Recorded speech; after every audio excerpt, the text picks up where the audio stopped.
Porque nosotros miramos que todas las iglesias dicen que son de sana doctrina. Yo creo que no hay ninguna iglesia que no diga que es de sana doctrina, aunque no tenga la sana doctrina. Entonces tenemos que identificar cuál es la verdadera iglesia de Cristo conforme a la palabra de Dios y esforzarnos en aquellos puntos que somos débiles para tratar o siempre buscar, propender a ser la iglesia de Dios, porque cada uno de nosotros es la iglesia, no son las cuatro paredes, somos cada uno de nosotros. Amén.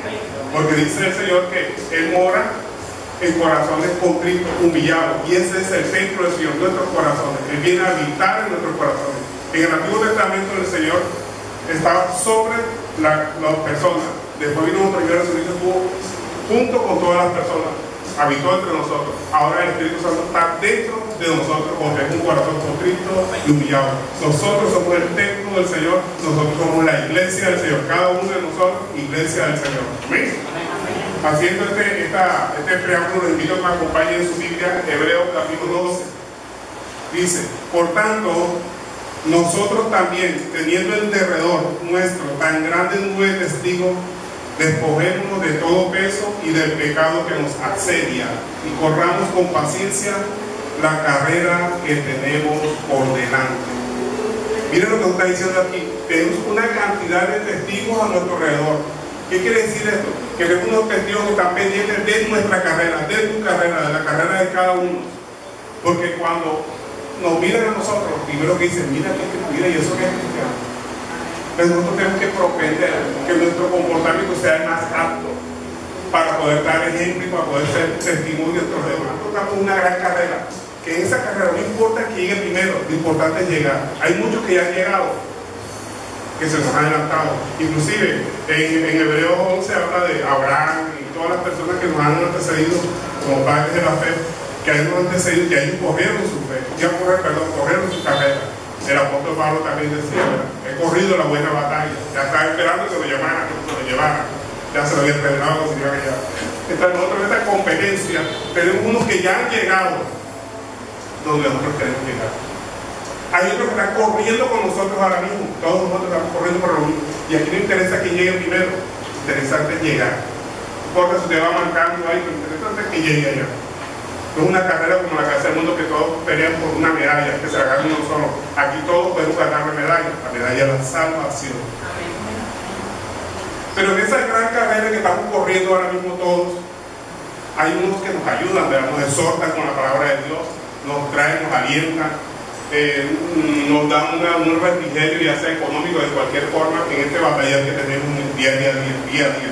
Pero también otros que son tropezaderos, que meten la zancadilla, señalan al cristiano, señalan entre la iglesia. Aquí eso no pasa en otras iglesias. No estoy hablando aquí con nadie en particular. Estoy esposando la palabra de Dios. Así que no se sientan aludidos, es con usted. Es la palabra que estoy esposando. Amén.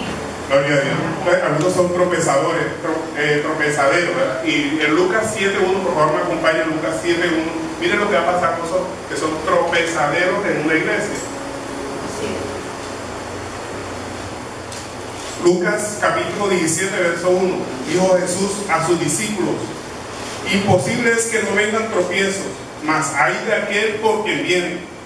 Mejor le fuere que le fuese atado al cuello una piedra de molino y se arrojase al mar, que hacer tropezar a uno de estos pequeños. Entonces el mismo Dios nos está protegiendo en esta carrera que tenemos, en este ambular, en este correr que tenemos, y que estamos apuntando hacia darle al blanco, el blanco es Cristo. Apuntar hacia Él es imitarlo a Él en todo momento. El apóstol Pablo siempre decía, ¿verdad? Decía: imítenme a mí como yo imito a Cristo. Entonces tenemos que imitar a todos esos grandes personajes, los buenos, porque en la Biblia también habla de personajes malos. Eso lo tenemos que imitar, eso tenemos que tenerlo como referencia para no hacer lo que hacen ellos. Pero tenemos que imitar a los personajes buenos de la Biblia. Y la misma Biblia nos está diciendo cuáles son los buenos, que se apuntaban o hacían la palabra de Dios, aunque fallaban en algunos casos, como el caso de David. David se decía que tenía el corazón como el corazón de Dios, pero sin embargo falló muchas veces. Falló cuando desconfió en el poder de Dios que estaba él para derrotar a los madianitas y hizo un censo, cuando el Señor le había dicho que iba a tener la victoria. También hizo homicidio, adulterio, bueno, tantas cosas que hizo, pero tenía el corazón como el corazón de Dios. ¿Pero por qué? Si tenía el corazón como el corazón de Dios, hizo tantos pecados, porque él, cuando le demostraba a Dios que había pecado, él no se iba a excusar. No, pues que la mujer eso, Yo soy varón, el rey, yo tengo todo. Él se fue en arrepentimiento. ¿Amén? Entonces el Señor lo que quiere es que nosotros caminemos en obediencia a la palabra, y cuando hemos desobedecido la palabra, arrepentimiento, pero no excusa. Siempre arrepentimiento. ¿Amén? Pero también tenemos otros testigos que están a nuestro alrededor, que no son los que han ganado la batalla, que no son los que están con nosotros en este deambular en la iglesia cristiana, sino los que nos observan en la calle, están pendientes de cuál es nuestro caminar, cuál es nuestro comportamiento, y nosotros estamos dando el testimonio de lo que Cristo ha hecho en nuestra vida. Pero cuando nosotros fallamos en algo, enseguida nos dicen, mire, eso que es cristiano, mire el hermanito lo que está haciendo. Pero nosotros tenemos que cuidar nuestro caminar, porque hay un problema en la calle, que nos ven, y sobre todo los que estamos dirigiendo la obra, nos ven como si fuéramos Cristo, que si yo fallo, no sé, dice mal porque yo fallo. No, yo soy un hombre, puedo equivocar. Así es. No me miren a mí, miren a Cristo. Yo simplemente pregono lo que dice Cristo, yo me puedo equivocar en cualquier momento. De pronto puedo decir algo que ofenda a alguien, no era mi intención. Así que de antemano le pido excusa. Pero no es mi intención ofender a nadie, mi intención es predicar la palabra de Dios. Pero hay mucha gente que identifica al pastor o los líderes como Cristo. Es decir, si ese pastor o el líder se equivocó, no, pues yo me voy a ir. Están mirando al pastor. No miren al pastor, miren a Cristo.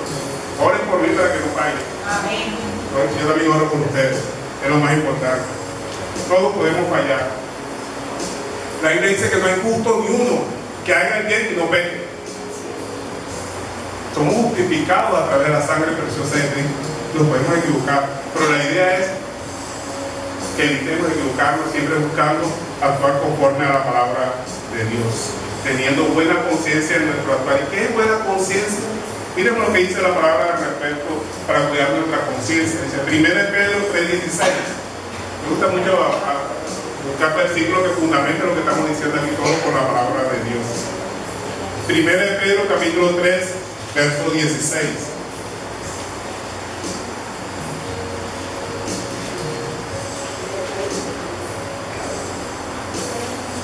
Pedro 3:16 dice, teniendo buena conciencia, para que en lo que murmuran de vosotros como de malhechores sean avergonzados los que calumnian vuestra buena conducta en Cristo.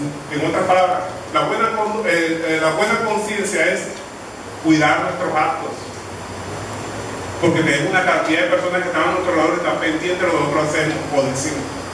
Tenemos que cuidarnos de lo que nosotros hacemos. Ahora sigamos al verso 2 del capítulo 12 de Hebreos. Estamos estudiando las señales de la verdadera iglesia. Hebreos 12:2.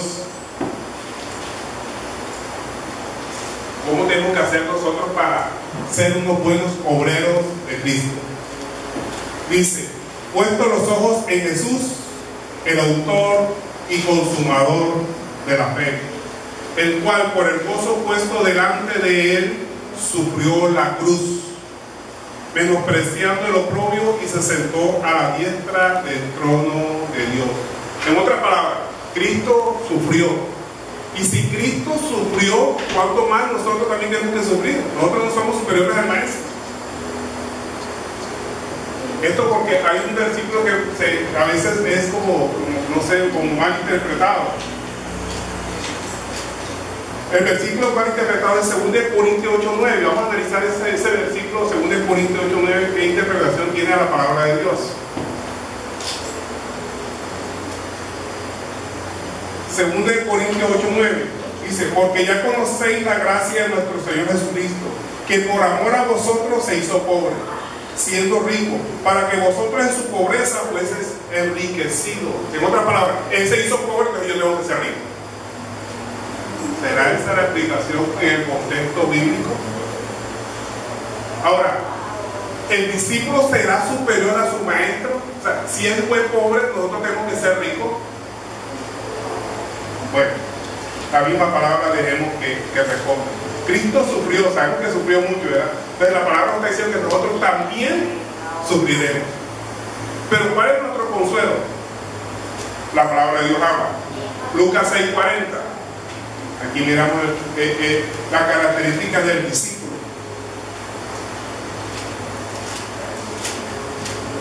Lucas capítulo 6, verso 40 dice, el discípulo no es superior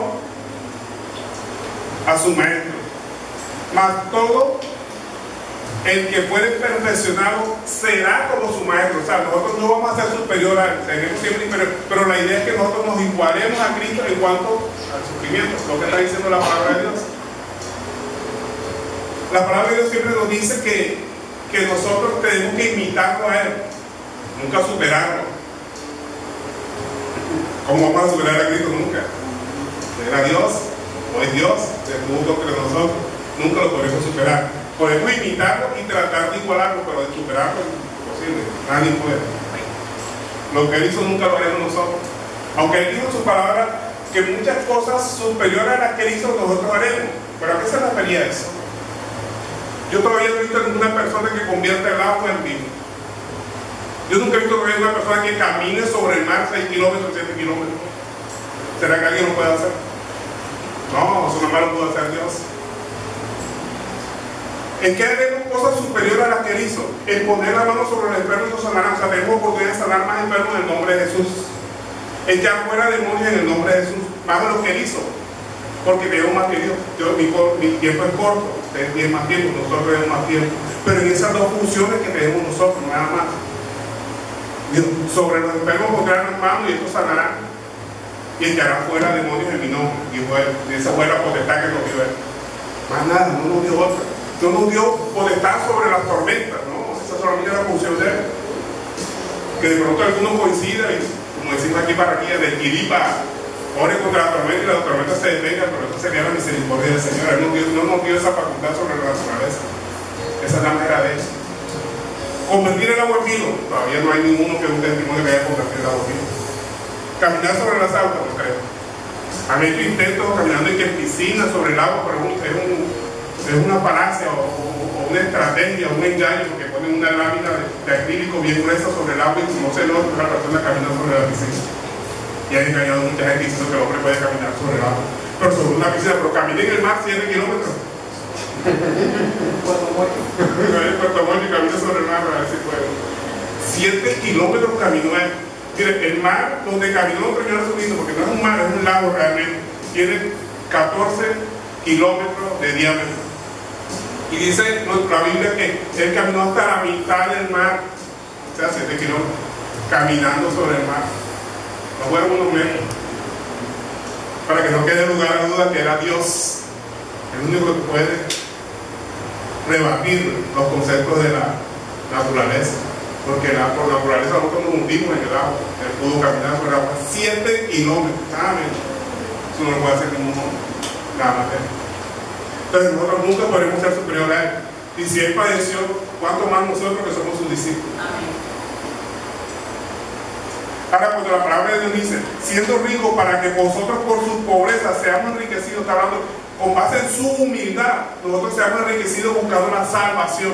La riqueza que nosotros tenemos es la salvación que ya gozamos nosotros, el gozo del Señor que nosotros sentimos. Eso es indicativo de que somos salvos. Pero tenemos que cuidarla con temor y temblor porque se puede perder.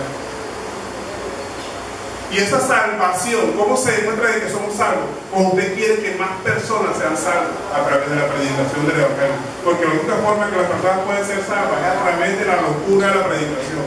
La palabra de Dios dice que la fe es por el oír y el oír la palabra de Dios. Nadie se convierte por un testimonio, nadie se convierte por un milagro. La persona se convierte por la predicación de la palabra de Dios. Amén. Los milagros caen en tu voz y causan emoción en las personas. Ay, mira qué bonito, pero eso no convierte a nadie. De hecho, Judas vio muchos milagros, pero como tenía atado su corazón un pecado que era el de robar, él robaba. La palabra de Dios dice que sustraía de la bolsa donde se recogían las ofrendas. Él tenía todavía eso en su corazón, por eso no fue salvo. O sea, nunca escuchó verdaderamente el evangelio de salvación. Entonces, nadie se convierte por milagros. Son muy buenos los milagros, no digo, si usted tiene un testimonio, diga que eso es bueno, eso alienta a los hermanos a caminar, pero a los hermanos que ya están convertidos. Al inconverso no, al converso simplemente le causa admiración y listo, se va. Lo que causa conversión es la palabra de Dios, porque cuando la palabra de Dios entra en nuestros oídos, empieza a taladrar todo nuestro conocimiento que nosotros traemos del mundo. Y empezamos a cambiar nuestra manera de pensar, y cuando cambiamos la manera de pensar, cambiamos nuestra manera de actuar.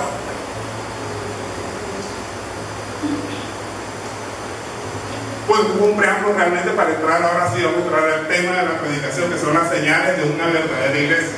Me acompañen por favor en 1 Tesalonicenses 5:16. Esto es un preámbulo para decir, vamos a sufrir, pero confiemos que Cristo venció al mundo. ¿Sí? La palabra de Dios dice que en el mundo tendremos tribulaciones, pero confiad, yo he vencido el mundo, dijo nuestro Señor Jesucristo. Entonces, vea, entre más usted esté sufriendo por cualquier circunstancia, sepa que nuestro Señor Jesucristo está en su mano y lo está ayudando. Y que ese proceso por el que usted está pasando es necesario, y yo también estoy pasando, es necesario para que lleguemos a la meta final, que es nuestra salvación definitiva. Amén. Gloria a Dios. 1 Tesalonicenses 5:16. Pablo exhorta a los hermanos. Vamos a ver cómo exhorta Pablo a los hermanos. Y sabemos que Pablo fue el último apóstol, el mejor teólogo cristiano que ha tenido a través de la historia. No hay teólogo como Pablo, como teólogo, como hombre teólogo. Obviamente que el que más dio el cristianismo vio un buen Señor Jesucristo. 1 Tesalonicenses 5:16. Primera característica de una iglesia verdadera. Dice, estar siempre gozosos. Lo que predicaba ahorita nuestro hermano Edwin, ¿verdad? Tenemos que estar siempre gozosos. Y está hablando aquí de la iglesia. Y sobre todo cuando estamos congregados, estar siempre gozosos. O sea, ¿qué es gozo? Porque muchos dirán, pero ¿cómo voy a estar gozoso si yo no tengo plata? Si no tengo para comer. O tengo una enfermedad, o tengo este problema, o tengo este problema con un familiar. ¿Cómo voy a estar yo gozoso? Eso me parece inconcebible. Cuando la Biblia habla de gozo, es una actitud que nosotros tenemos.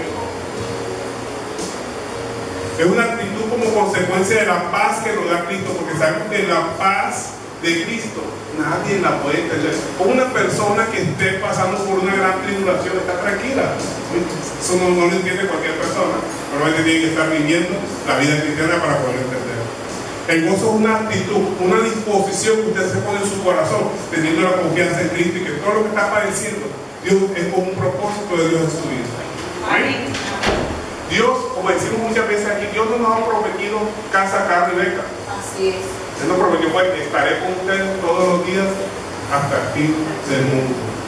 Y nos prometió que la paz del Señor, el Dios, mi paso Dios, mi paso doy, yo no lo doy como lo da el mundo, para que no tengan miedo, o sea, no sean inmunes por lo que esté pasando.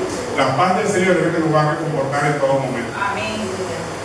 Entonces sabemos que el gozo es una actitud, una disposición de nuestro corazón, confiando en Cristo que está haciendo la buena obra en nosotros. ¿Y de qué depende esa actitud? No de conseguir lo que queremos, porque nosotros queremos muchas cosas y a veces no las conseguimos. Y si nosotros estamos, si nuestra felicidad o nuestro gozo depende de las cosas que queremos y no las conseguimos, vamos a andar tristes. Vamos a andar sin gozo, se nos va el gozo. No conseguí plata para mañana, y tengo esa deuda, se nos va el gozo. Pero el gozo no está en función de lo que podamos conseguir, lo que queramos, o lo que queramos conseguir. El gozo está en hacer la obra de Dios. Amén. Gloria a Dios. Aleluya. Cuando usted hace la obra de Dios, que viene un gozo, eso no se lo quita a nadie. Cuando estamos aquí reunidos en la iglesia, estamos haciendo la obra de Dios porque Él nos dio congregados y no hacerlo que alguien tiene por costumbre, que dejan de ir a la iglesia. Y el gozo del Señor es mi fortaleza. Cuando nosotros estamos reunidos, Él se goza allá. Y ese gozo que Él tiene allá, que estamos reunidos, se transmite fortaleza para nosotros, para enfrentar las tribulaciones por las que estamos pasando. El gozo del Señor es nuestra fortaleza. O sea, cuando Él se alegra ya de vernos reunidos, esa es nuestra fortaleza. Eso nos da otro gozo a nosotros indirectamente. ¿Amén? Amén.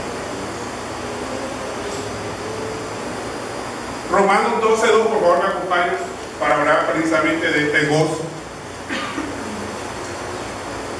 Romanos 12:2.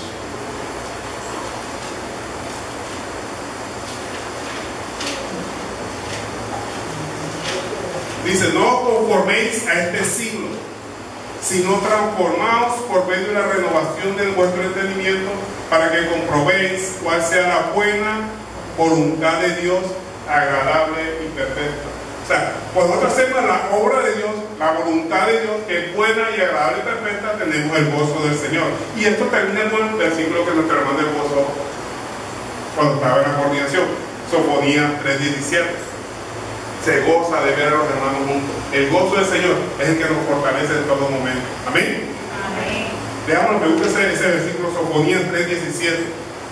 Mire, dice: Jehová está en medio de ti, poderoso, Él salvará, se gozará sobre ti con alegría, callará de amor, se regocijará sobre ti con cánticos.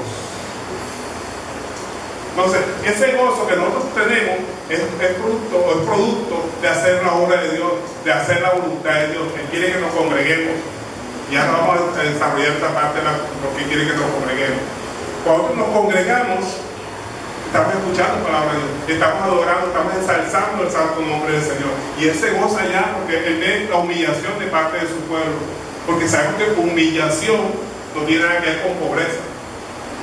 Humillarse, si miramos Filipenses 2, creo que es lo que le dice, que lo mismo cuando una persona se humilla, es que trata a los demás como si fueran superiores a los demás. Cuando nosotros ensalzamos el nombre de Dios, estamos reconociendo que Él es nuestro Dios, Él es superior a nosotros. Amén. Y ese es un grado de humildad que solamente lo demostramos cuando estamos adorando. Estamos reconociendo que sin Él nada podemos hacer, sin Él nada somos. Él seguirá siendo Dios si nosotros pecamos. Entonces nos convida a nosotros más a obedecer la palabra de Dios que a Dios. Pero Él quiere que todos nos salvemos de todo. Él tiene gran amor y tiene los brazos abiertos esperando que todos lleguen a su reino. No quiere que nadie se pierda. Por eso dio a su Hijo. Imagínense usted. O sea, que no hay ninguna persona que está predestinada a ser salvo y no predestinado a ser condenado. No, esa doctrina no entra conforme a la palabra de Dios. Él quiere, o sea, todos estamos predestinados a ser salvos, pero dependiendo de nosotros, el que ha hecho su labor. La última labor que él hizo fue mandó a su Hijo para que predicara. Imagínense ustedes. Ahora nos toca a nosotros, que hemos recibido la palabra predicada para que otros sean salvos. Sigamos con 1 Tesalonicenses. No quita el día de hoy que vamos a seguir estudiando 1 Tesalonicenses. Otra característica de una iglesia verdadera. Ya vimos la primera, estar gozosa. Eso es una característica. Si la iglesia no está gozosa, no es la iglesia de Cristo. Amén. Segunda característica de una iglesia verdadera: orar sin cesar. ¿Qué significa eso, orar sin cesar? Entonces, ¿cómo hago yo para ir a la iglesia si tengo que estar orando? ¿Cómo hacemos para escuchar palabra de Dios si tenemos que estar orando? ¿Cómo puedo yo estar orando sin cesar? ¿Cómo hago yo para orar sin cesar si tengo que trabajar? Se preguntarán algunos. ¿Qué significa orar sin cesar? Es sin dejar de hacerlo. O sea, tenemos que tener una vida de oración. También nosotros tengamos rato de comunión con Cristo ya en privado, en nuestra habitación, como dice la palabra de Dios. Cierra tras ti la puerta de tu habitación y entra tu Señor allá en privado. Pero que es tener una vida de oración, es tener una vida conforme a la palabra de Dios. Tenemos que ser consecuentes en lo que hacemos con base a nuestro credo o lo que nosotros creemos. Consecuentes, ser misericordiosos. No chismosear, no hablar mal de nadie, no calumniar a nadie. Si le van a hablar de alguien, dice, yo te quiero hablar por de Cristo y hablemos de Cristo. ¿Amén? Amén. A mí me gusta esa conversación como están hablando de algo. Ya ven viendo yo, ¿por qué no hablamos de Cristo? Vamos a hablar de Cristo. Interrumpo la conversación y terminan hablando millones. Entonces debemos ser consecuentes con lo que profesamos. Pero ese orar sin cesar es consecuencia de ¿qué? Del conocimiento de Dios. Cuando nosotros conocemos a Dios conforme dice la Escritura, dice la palabra de Dios, que en nuestro interior correrán ríos de agua viva. Ríos de agua viva que nos dan salvación a nosotros y que llevamos la salvación a otros. Porque nada sirve ser como el mar muerto, que recibimos, pero no manda agua por ningún lado, mar muerto.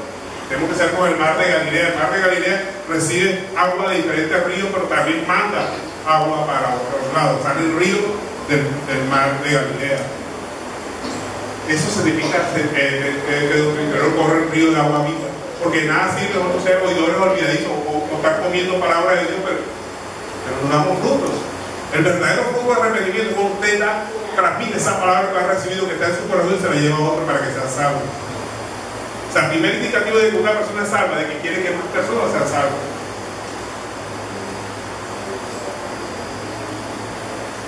Me acompañan en Hebreos 12, por favor, 12, capítulo 1, que fue el que leímos ahorita. Dice, por tanto, nosotros también teniendo alrededor tan grande nube de testigos, entonces nos está diciendo es que tenemos que mantener una actitud de oración en todo momento. porque hay muchas personas que lo están observando. Y para mí es lastimoso cuando oigo decir personas que no van a una iglesia porque vieron al pastor Flor tal haciendo tal cosa y que por eso no van más a la iglesia.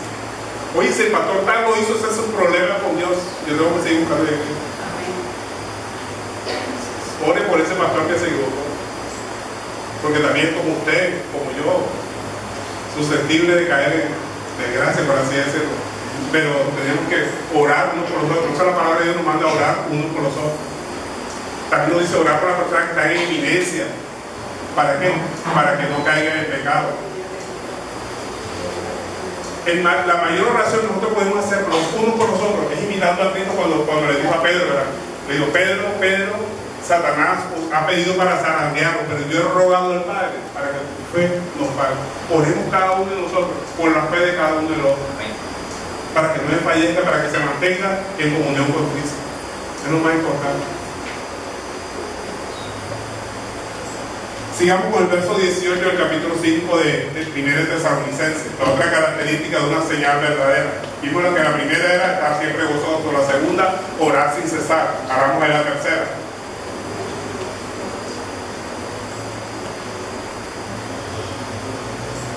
Tercera característica de una señal verdadera, de una iglesia verdadera. Dice, da gracias en todo, porque esto es la voluntad de Dios para con vosotros en Cristo Jesús. Dar gracias por todo. Hijo, tengo que dar gracias por una enfermedad, por un problema económico. Claro que tiene que dar gracias, porque eso es un proceso que el Señor tiene con usted. Y tiene que dar gracias por ese proceso. Y si alguien se mete a interrumpir ese proceso, lleva a esa persona, porque Dios está haciendo un proceso con esa persona. Un ejemplo que identifique claramente los procesos de Dios. Usted ha visto una mariposa cuando está en el crisálida, el capullo, lo que llaman el capullito, primero se convierte, primero es un gusano, ¿verdad? Después se convierte en crisálida, o sea que ese gusano parece que se endureciera la parte exterior. Después empieza a romperse con los días, empieza a romperse, empieza a mostrar las alas de una mariposa. Si alguien llega y dice, oye, voy a ayudar a esta mariposa y le rompe el cascarón, esa mariposa se muere, porque no puede volar. Porque precisamente esa rotura de ese caparazón en que ella está es que le da fuerza para volar. Si alguien le rompe el caparazón, la ayuda, es una ayuda a ese proceso que tiene esa mariposa ahí, y le abre el caparazón, esa mariposa no puede volar. No tiene suficiente fuerza, no se ha fortalecido. Pero si usted la deja que ella siga su proceso y ella empieza a forcejear y no le da ganas de meter la mano, yo la he visto, uno le da ganas de meter la mano y ayudar y romper el cascarón, pero ella forcejea y cuando sale de ahí, sale volando inmediatamente, cogió fuerza de gusano. Todas las personas, todos estamos padeciendo un momento dado por un proceso. Si alguien fuera de la voluntad de Dios quiere ayudar a usted y le interrumpe el proceso, se perjudica a usted y también se perjudica a la persona que lo ayuda. No sé si me sé explicar eso. La idea es que asumamos con valentía los procesos en que Dios nos ha puesto. La única forma, y bíblicamente hablando, de obtener dinero es trabajando. La palabra dice que no trabaje, que no coma, sencillo. Es la única fuente de riqueza. Predicar el evangelio no da dinero. Bueno, el verdadero evangelio. Porque el falso evangelio sí empieza a predicar para conseguir dinero y ve estos pastores que tienen jet, tienen de todo y hacen plata por vía de evangelio. El verdadero evangelio no da dinero. El verdadero evangelio da gozo de la salvación para las personas que lo escuchan y para nosotros aquí, con base a la palabra de Dios, decimos no pedir bien. Porque esta iglesia no se abrió para conseguir dinero. Se abrió para conseguir algo que ya le pidió ofrenda. Pero me di cuenta que traje la palabra de Dios que pidió ofrenda. Pidió ofrenda y hasta una viuda que no tenía nada, dio todo lo que tenía. Y lo dio con gozo, aunque se veía, dice la palabra de Dios, que se ve un poco confundida, pero sabemos que el Señor pidió un proceso con ella. Y el Señor dice, ¿verdad?, que nosotros demos conforme Dios nos dispuso en su corazón. Dios no puede tener corazón para que bendiga una hora o para que bendiga un hermano. Porque Dios no va a bajar el cielo y depende del dinero. Él quiere que tú trabajes y que con ese trabajo, al fruto del trabajo, ayudes a otras personas, ¿correcto? Entonces, la única fuente de riqueza monetaria, económica, que establece la palabra de Dios es trabajar.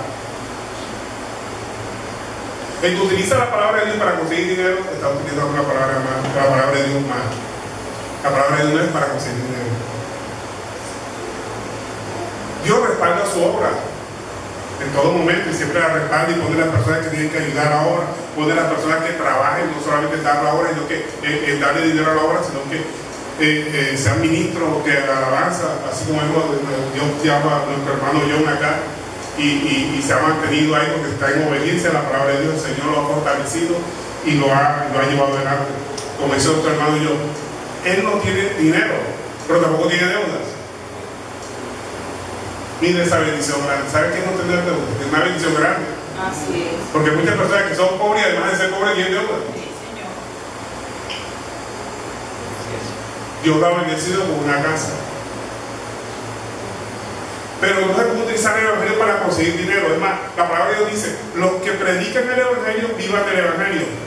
Entonces, los que predican el evangelio deben vivir del evangelio. Dijeron, ¿qué es evangelio? Evangelio es poder de Dios.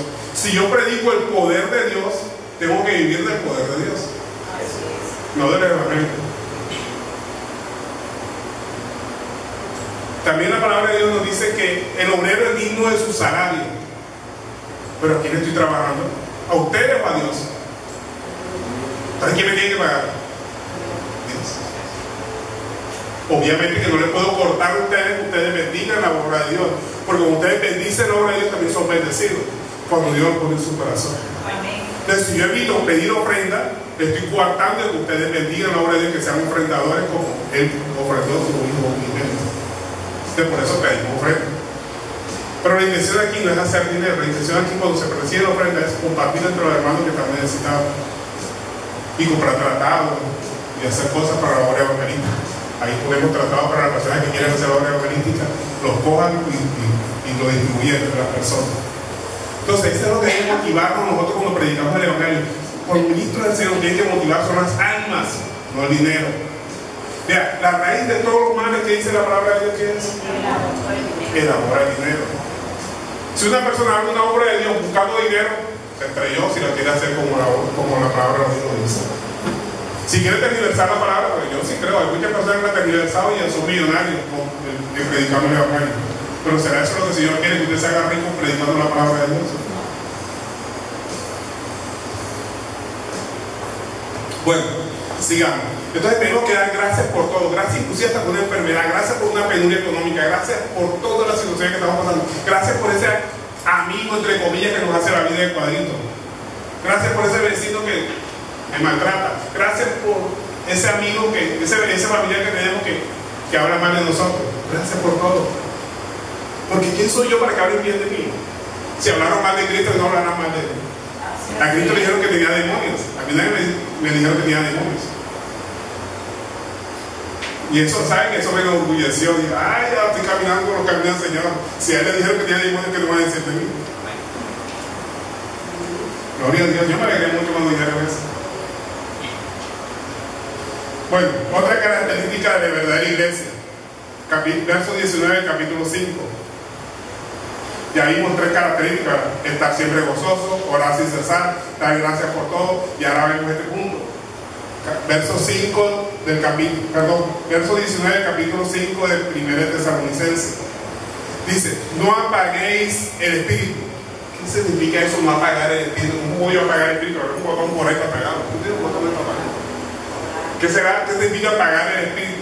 Vea, usted apaga el espíritu que Dios le ha dado a usted cuando usted deja de escuchar la palabra de Dios. Eso significa apagar el espíritu. Cuando usted deja de congregarse para escuchar la palabra de Dios, cuando usted deja de leer la palabra de Dios, cuando usted deja de orar a Dios, usted está apagando su espíritu.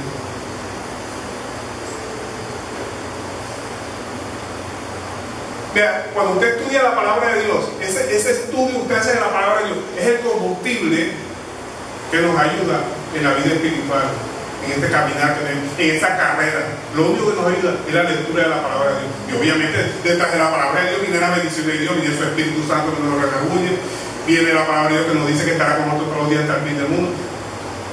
Pero viene todo a partir de la lectura de la palabra de Dios, que es que se da la renovación de nuestra mente, de nuestro corazón. La lectura de la palabra de Dios incentiva nuestra fe, porque dice que la fe es por el oír y el oír la palabra de Dios. De tal manera que si usted no escucha palabra de Dios, su fe todos los días va menguando. Tiene que escuchar palabra de Dios. Todos los días. Eso no es que nada más los domingos o los días que van, no, todos los días usted allá repasa. Como decíamos nosotros tenemos que ser unas buenas ovejas. Y la característica principal de la oveja es que es rumiante. O sea, que come 2 veces. Primero come allá y después se va para un lugar allá y empieza a mascar, a saborear la comida. Así usted recibió palabra aquí ahora, después en su casa empieza a repasar todos los versículos que dice dijeron y la enseñanza que se dijo. Y si está conforme a la palabra de Dios, usted hace una evaluación allá, usted califica lo que aquí se dijo. Y si está conforme a lo que dice la palabra de Dios, tráigase. ¿Qué es tráigase? La ponerá por obra. Amén. Entonces tenemos que ser buenas ovejas, rumiando. O sea, allá en la tranquilidad de nuestro hogar, estudiar la palabra de Dios, sacarle el sabor a la enseñanza que usted recibió. Por eso es que debemos anotar. Anotar, eso es importante. Sí.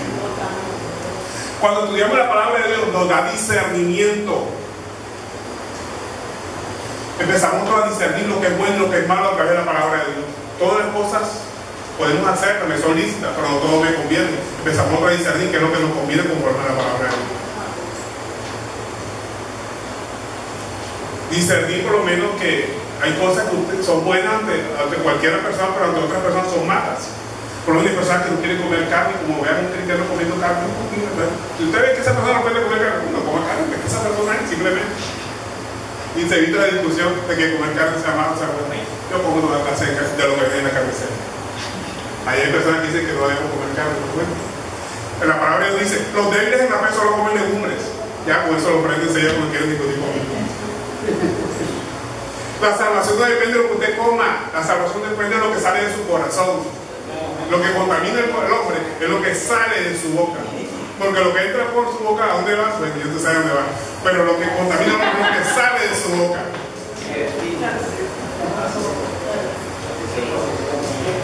Cuando usted estudia la palabra de Dios, vea, usted se aleja del pecado. Usted sabe, identifica el pecado enseguida, porque hay cosas que a la luz de nosotros parecen buenas, pero a la luz de la palabra es pecado. Entonces usted discierne cuál es el pecado cuando estudia la palabra de usted. No apaguéis el espíritu, que dice, oye, estudia la palabra de Dios.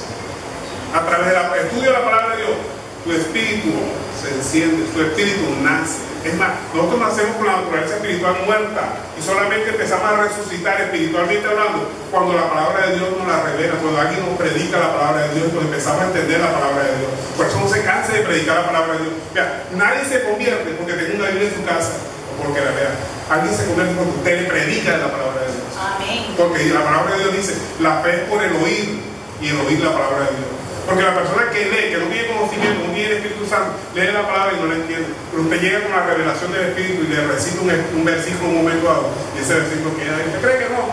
Hasta se puede burlar usted, pero ahí queda taladrando y de pronto esa semilla empieza a dar a la vuelta de un mes, 2 meses. Eso no depende de nosotros, eso depende del Señor. Amén. El Señor no nos ha mandado a convencer, nos ha mandado a predicar. Ir por todo el mundo y predicar el evangelio. No nos mandó a decir, no, convence a la gente, no. Si nos dice, fuérzalos a entrar. ¿Qué es forzar a entrar? Predícale, insístele en todo momento, pero el convencimiento lo da Dios. Comenzando con la familia física nuestra. Tenemos 2 familias, la familia física y la familia espiritual. Y la idea es que nuestra familia física o de sangre se convierta en familia espiritual también. Vamos a otra característica de la verdadera iglesia. Verso 20 del capítulo 5 de 1 Tesalonicenses. Dice, no menosprecies las profecías. ¿Cómo así? Si las profecías nada más dicen los profetas, ¿sí? ¿Cómo se entiende eso? Vamos a ver cómo se entiende eso. ¿Quiénes son los profetas en la actualidad? Si sabemos que el último profeta fue Juan el Bautista, el único que dijo, he ahí el Cordero que quita el pecado del mundo. Ese fue el último profeta. Fue el que señaló físicamente a Cristo por revelación del Espíritu Santo. Y el que vio descender el Espíritu Santo como una paloma sobre Cristo. El último profeta, no hay más profeta. Ahora, ¿cuáles son los profetas en la actualidad? Son los predicadores. El que habla conforme a la profecía más inerrante, que es la palabra escrita. Vean, ya Dios habló aquí. Cuando yo esposo la palabra de Dios, estoy siendo un profeta a la luz de la palabra de Dios. No necesito decir, mira, a ti te va a pasar esto y esto y esto, hablando de tu futuro o tu pasado. No, cuando yo esposo la palabra de Dios, o sea, esposo la profecía más inerrante, estoy siendo profeta. Ese es el verdadero profeta en la actualidad. No lo que se autodenominan profeta. Sabemos que el último profeta fue Juan el Bautista. Lo dijo que el último apóstol fue el apóstol Pablo. No hay más apóstoles. Es más, en Apocalipsis dice que la santa ciudad está erigida sobre 12 columnas que tienen, cada una tiene el nombre de los apóstoles, de los 12 apóstoles. ¿Dónde caben los otros apóstoles en la actualidad? Cuando usted habla conforme a la palabra de Dios, usted es profeta. Porque está hablando conforme a la profecía más inerrante de la palabra de Dios. Los profetas en la actualidad traían un mensaje revelado de Dios. Dios le hablaba a Moisés, le hablaba a Ezequiel, le hablaba a Isaías y traían la palabra revelada de Dios. Ahora nosotros, aquí está la palabra de Dios. Cuando yo esbozo la palabra de Dios, soy un profeta. Así. No tengo que esperar que Dios me hable allá y traer. El Señor me dijo. No, aquí está. Estoy hablando conforme a la palabra de Dios. No tengo que decir el Señor me dijo. Estoy diciendo en la palabra de Dios en tal parte dice. Lo estoy sacando un segundo de Miguel por ahí escondido. Estoy hablando conforme a la palabra de Dios. Entonces soy profeta. Ese es el verdadero profeta en la actualidad. El que habla conforme a la palabra escrita de Dios. Porque si usted oye un profeta que le sale una revelación por allá, oye, cuidado, que viene una falsa doctrina. Ahí es donde viene la falsa doctrina. Sale el profeta en mí. Y otros profetas que han salido ahora que sacan una doctrina completamente rara. La Biblia sí habla de falsos profetas en la actualidad, pero en la actualidad no hay más profetas. O sea, de esos que traen una revelación de Dios. No, ya la revelación está aquí escrita. Está el don de la profecía. Gracias por la aclaración. Cuando usted habla conforme a la palabra, está ejerciendo un don de profecía. Es profeta. Pero así, hablando conforme a esta palabra, lo que Dios me dijo. Cuidado con ese Dios me dijo. Puede estar hablando en la carne, casi siempre está hablando en la carne, se puede estar un demonio ahí. Cuidado, yo tengo miedo cuando hablan de Dios me dijo. Yo tengo miedo. De mejor hablar conforme a la palabra. De tal parte y tal cosa. Yo cuando le doy un consejo a alguien, le digo con una palabra que no, que el Señor me dijo. Dios no da miedo, no da paz. Dios da paz, pero Él ya habló. El diablo es el que da miedo. Ya Dios habló. Ya que está todo escrito. Bueno, entonces, no menosprecies la profecía, o sea, no menosprecies las predicaciones. Entonces dice la palabra de Dios, no menosprecies la profecía. Después del verso 21, mire lo que dice el verso 21, me llama mucho la atención este verso. Dice, examínalo todo, retener lo bueno. Y muchos le agregan aquí, y desecha lo malo.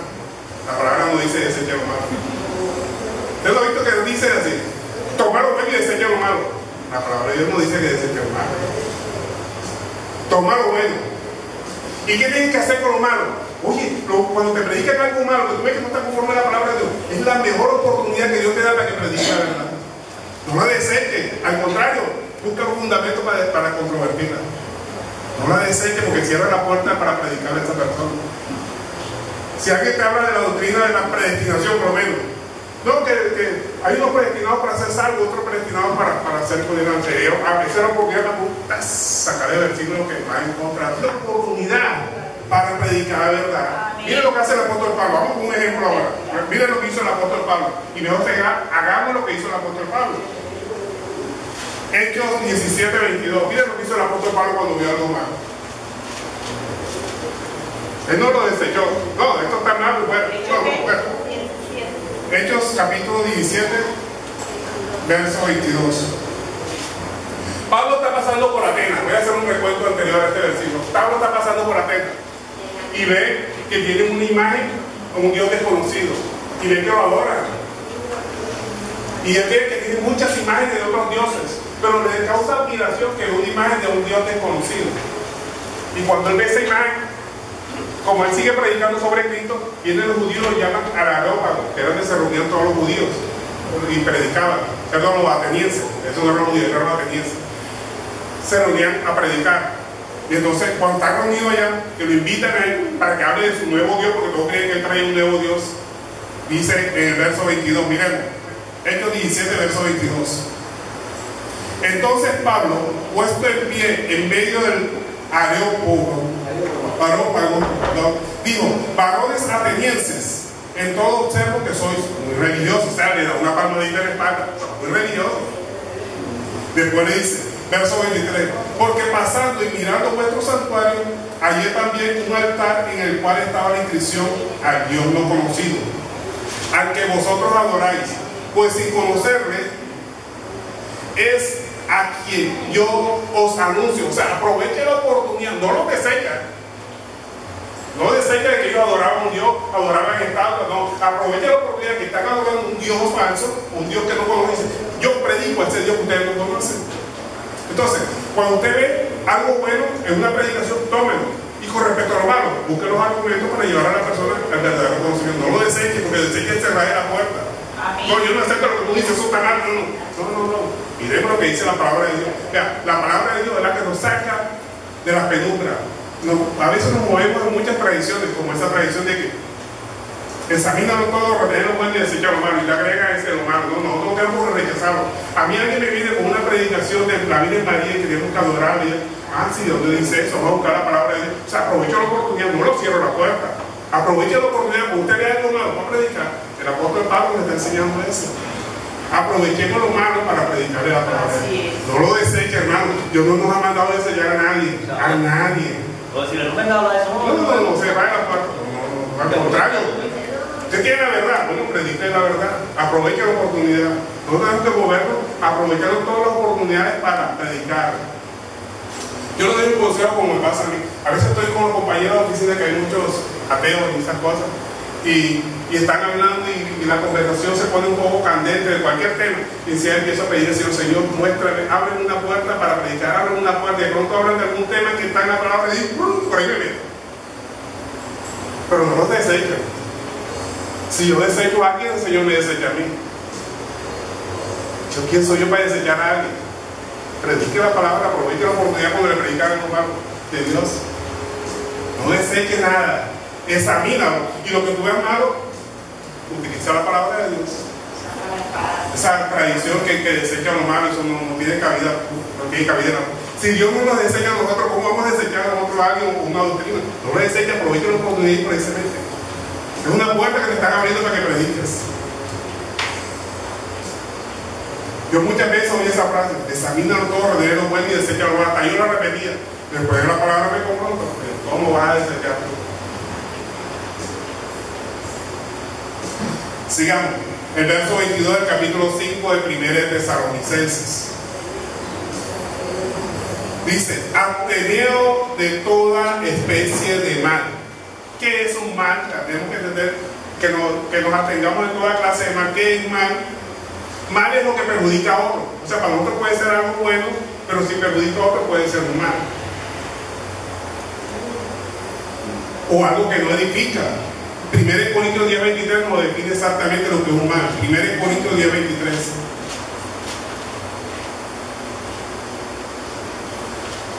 Todo me es lícito, pero no todo conviene. Todo me es lícito, pero no todo edifica. En otras palabras, que lo que es malo es lo que perjudica a otro o no edifica. Si lo que están hablando de algo o algo no edifica, eso quiere decir que es malo. Si están hablando de algo que perjudica a otro, indicativo de que eso es malo. Entonces aquí tiene la misma palabra de Dios, nos está hablando y nos indica qué es lo que es malo. Para muchas personas eso puede ser bueno, pero la palabra de Dios está diciendo, oye, están hablando de alguien, están perjudicando a alguien, le están hablando contra la honra de alguien, ya, eso es malo. Si no edifica, si eso no me edifica a mí es malo. Si se pueden hablar a veces sandeces, eso es malo. Entonces aprovechen la oportunidad para no deseche nada, no hay que desechar nada. Examínalo todo. ¿Qué es examinar? Valorarlo conforme a la palabra de Dios. Y lo que es bueno lo tomo. Y lo que es malo, una oportunidad de predicar. Así de sencillo. Entonces, las recomendaciones de Pablo para que desde una verdadera iglesia, para que alumbre la luz de Cristo, es que tenemos que estar con gozo. Todos nosotros estar con gozo en todo momento, no importa las circunstancias por las que estemos pasando. Y ese gozo nos da poder para transmitírselo a otra persona, o sea, para hablarle del evangelio a otra persona. Porque cuando una verdadera iglesia está caminando en obediencia a la palabra de Dios, está siempre gozosa, ora sin cesar, o sea, aplica lo de la palabra de Dios en su diario vivir. Da gracias por todo. está estudiando la palabra de Dios, o sea, no apaga el espíritu. Porque cuando usted deja de estudiar la palabra de Dios, deja de asistir a las reuniones cristianas, deja de adorar, usted está apagando su espíritu. Se está yendo para el mundo paulatinamente. Usted, cuando viene a ver, ay, qué linda la novela, precioso. No, mi hermano, quedó viendo la novela, no voy para la iglesia. O qué bonito los carnavales, se pone a ver los carnavales. En vez de poder repasar la prédica, de repasar los versículos y todas estas cosas.